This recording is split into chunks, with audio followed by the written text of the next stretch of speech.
Greetings, everybody. Let us open Isaiah 46, verse 4.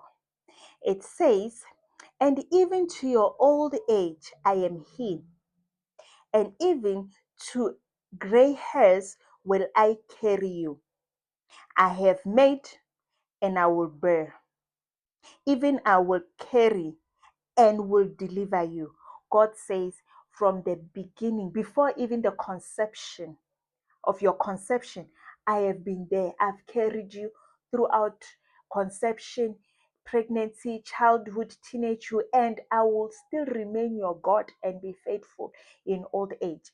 I have carried you from January, February, March, April, May, June, July, August, September, October, November, and I will still carry you this December, and I will carry you to 2026, next year, our year of prosperity, our year of success and progress.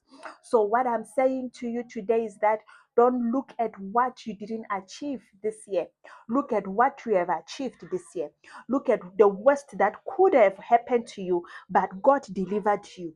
There are so many battles that we know not about. We don't know that we are in those battles, but God is busy fighting behind our sins.